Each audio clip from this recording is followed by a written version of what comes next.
যারা বেশি নামাজ পড়বে তারা বেশি জান্নাতে ঢুকবে নাকি? নামাজ পড়তে পড়তে যারা কপাল কালো করে ফেলছে এরা ঢুকবে না? যারা হজ করতে করতে বড় হাজী সাহেব হয়েছে, জিকির করতে করতে হাতে 3-4টা তাসবিহ রেখেছে, তাদের কথা বলা হয়েছে?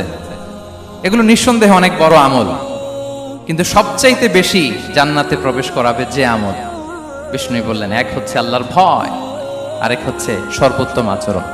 প্রিয় ভাইরা, ইসলামের মেজাজটাকে চিনে নেন, ইসলামের এসেন্সটাকে বুঝে নেন। আমরা ভালো আচরণকে গুরুত্ব দিতে চাই না।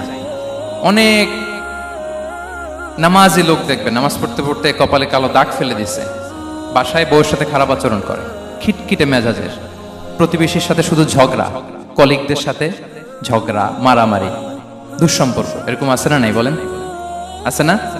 কিন্তু নামাজি, অনেক বড় হাজি, একদিনও কোরআন তেলাওয়াত মিস হয় না, তো এত ইবাদত করেও সে ইসলামের আসল এসেন্সটাকে ধরতে পারেনি।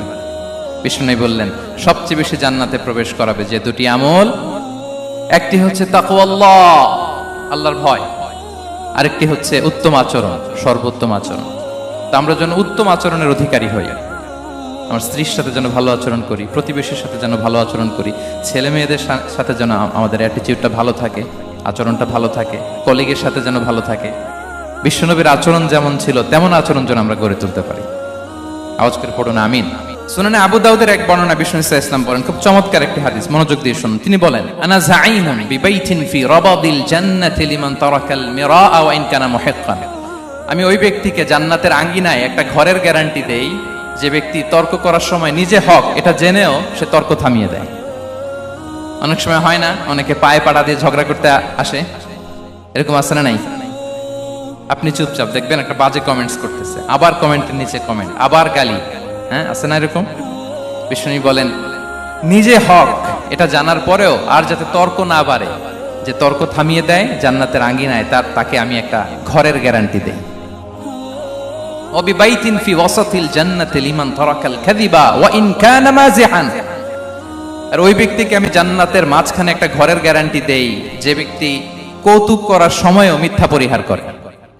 করতেছে কৌতুক, ফান করতেছে আর কি, হি ইজ কিডিং, ফান করে, কৌতুক করে, কিন্তু কৌতুকের সময়ও সে মিথ্যা বলে না।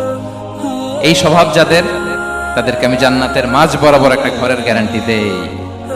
এরপর বিষ্ণু কি বলে দেখেন, তিনি বলেন, ওয়াবিবাইতিন ফি আ'লাল জান্নাতি লিমান হাসানা খুলুকাহু।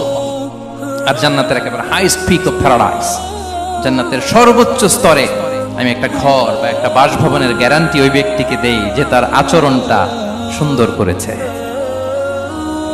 যে সুন্দর আচরণের অধিকারী হয়েছে, তাকে জান্নাতের হাইস্ট পিকে আমি একটা বাসভবনের গ্যারান্টি দেই। তাহলে বলেন তো, আমাদের আচরণটা সুন্দর করার দরকার আছে না নাই? এটা খুব ছোটখাটো একটা আমল, তাই না? কথা বলেন, দক্ষিণ কোরিয়া প্রবাসী ভাইরা আওয়াজ করে বলেন, এটা কি ছোট আমল? দেখলে সালাম দিব, সুন্দরভাবে কথা বলবো, ভালো উইশ করব, হ্যাঁ, হিংসা, জিঘাংসা, অহংকার থেকে মুক্ত থাকবো, খিটখিটে মেজাজের হব না, অলওয়েজ স্মাইলিং ফেস থাকবে আমার, হৃদ্যতাপূর্ণ আচরণ। এই কাজটা কি ছোট আমল?